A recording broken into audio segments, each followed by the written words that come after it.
தீவு. ஸ்ரீலங்கா என்பது இந்திய கடலில் அமைந்துள்ள ஒரு அழகிய தீவு நாடு. பண்டைய காலங்களில் தாமரை மலர் போன்ற வடிவம் கொண்டிருந்ததால் இலங்கை என அழைக்கப்பட்டது. இங்கு பல்வேறு காலகட்டங்களில் பல நாகரிகங்கள் தழைத்தோங்கியுள்ளன. இயற்கை அழகு. கடற்கரைகள் நீல வானும் வெள்ளை அலைகளும் சேர்ந்து அழகான காட்சியை தருகின்றன. பெந்தோட்டா, உணாவட்டைத, மிரிசா போன்ற கடற்கரைகள் சுற்றுலா பயணிகளை மிகவும் கவர்ந்திழுக்கின்றன. மலைகள். ஆசியாவின் மிக உயரமான தேயிலை தோட்டங்கள் அமைந்துள்ள நுவரெலியா மலைகள், அடர்ந்த காடுகள் மற்றும் நீர்வீழ்ச்சிகள் கொண்ட கண்டி மலைகள் போன்றவை இயற்கை ஆர்வலர்களை கவர்ந்திழுக்கின்றன. காடுகள். சிங்கராஜ காடு உலகின் மிக முக்கியமான மழைக்காடுகளில் ஒன்றாகும். இங்கு அரிய வகை தாவரங்கள் மற்றும் விலங்குகள் வாழ்கின்றன. பண்பாட்டு வளம். பௌத்தம். ஸ்ரீலங்கா பௌத்த மதத்தின் பிறப்பிடமாக கருதப்படுகிறது. அனுராதபுரம், போலோனருவ, கண்டி போன்ற பகுதிகளில் பல பௌத்த கோவில்கள் உள்ளன. தமிழ் கலாச்சாரம். ஸ்ரீலங்காவில் தமிழர்கள் பல நூற்றாண்டுகளாக வாழ்ந்து வருகின்றன. இங்கு தமிழ் மொழி, கலாச்சாரம் மற்றும் பழக்க வழக்கங்கள் செழித்து வளர்ந்துள்ளன. சிங்கள கலாச்சாரம். சிங்கள மக்களின் கலாச்சாரம் பௌத்த மதத்தால் பெரிதும் பாதிக்கப்பட்டுள்ளது. சிங்கள மொழி, கலை, இலக்கியம் மற்றும் கைவினைப் பொருட்கள் இதற்கு சான்றாகும். சிறப்பு உணவுகள். ரிசி மற்றும் கரி. இது ஸ்ரீலங்காவின் பாரம்பரிய உணவு. ரோட்டி. இது மிகவும் பிரபலமான தெரு உணவு. கேசரி. இது ஒரு இனிப்பு. சுற்றுலா தலங்கள். அனுராதபுரம் பழங்கால நகரம். போலோனருவ பழங்கால தலைநகர். கண்டி மலைநகரம். காலி கடற்கரை நகரம். முக்கியமான விஷயங்கள். மொழிகள். சிங்களம், தமிழ், ஆங்கிலம். பணம். ஸ்ரீலங்கா ரூபி. வானிலை. வெப்பமண்டல காலநிலை. ஸ்ரீலங்கா ஒரு அற்புதமான நாடு. இங்கு நீங்கள் இயற்கை அழகை ரசிக்கலாம், பல்வேறு கலாச்சாரங்களை அறிந்து கொள்ளலாம், சுவையான உணவுகளை சுவைக்கலாம். மேலும் தகவல்களுக்கு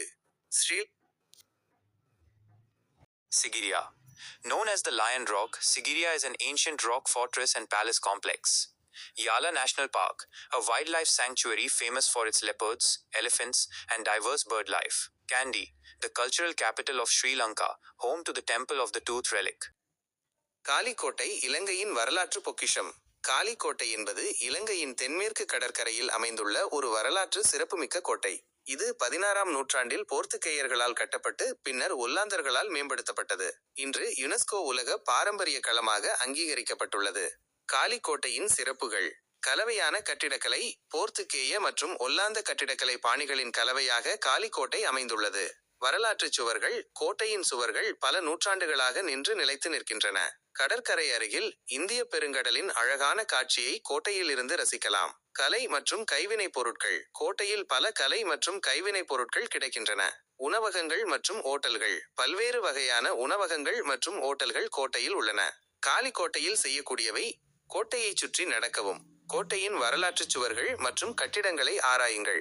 கடற்கரையில் ஓய்வெடுக்கவும். கடற்கரையில் உட்கார்ந்து சூரியனை ரசிக்கவும். கலை மற்றும் கைவினைப் பொருட்களை வாங்கவும். உள்ளூர் கலைஞர்களின் கைவினைப் பொருட்களை வாங்கவும். உணவகங்களில் உணவருந்தவும். பல்வேறு வகையான உணவுகளை அனுபவிக்கவும். கோட்டை அருங்காட்சியகத்தை பார்வையிடவும். கோட்டையின் வரலாறு பற்றி மேலும் அறியவும். ஏன் காலிக்கோட்டையை பார்க்க வேண்டும்? காலிக்கோட்டை என்பது இலங்கையின் வரலாறு, கலாச்சாரம் மற்றும் கட்டிடக்கலை ஆகியவற்றின் அற்புதமான கலவையாகும்.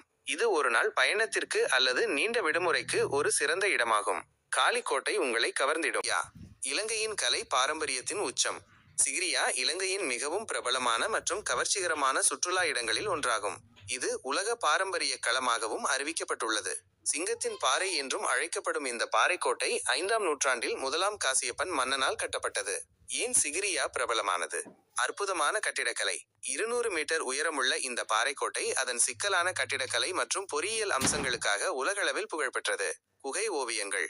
கோட்டையின் உள்ளே உள்ள குகைகளில் வரையப்பட்ட அழகான பெண் உருவ சித்திரங்கள் மிகவும் பிரபலமானவை. தோட்டங்கள் மற்றும் நீர்வழிகள்.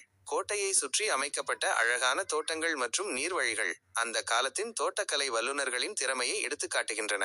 வரலாற்று முக்கியத்துவம். சிகிரியா இலங்கையின் வரலாற்றில் ஒரு முக்கியமான காலகட்டத்தை பிரதிபலிக்கிறது. சிகிரியாவை பார்வையிட சிறந்த நேரம் எது? சிகிரியாவை பார்வையிட சிறந்த நேரம் டிசம்பர் முதல் மார்ச் வரை. இந்த காலகட்டத்தில் வானிலை மிகவும் இனிமையாக இருக்கும். சிகிரியாவிற்கு செல்ல எப்படி? கொழும்பில் இருந்து சிகிரியாவை தனியார் வாகனம், பேருந்து அல்லது ரயில் மூலம் சென்று அடையலாம். முக்கிய குறிப்பு: சிகிரியாவிற்கு செல்லும்